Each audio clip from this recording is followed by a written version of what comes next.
আজকে ডাটা আলু দিয়ে তেলাপিয়া মাছের ঝোল করব। তোমরা ভিডিওটা দেখো।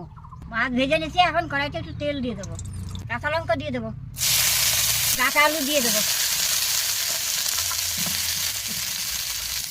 হলুদ দিয়ে দেবো, লবণ দিয়ে দেবো।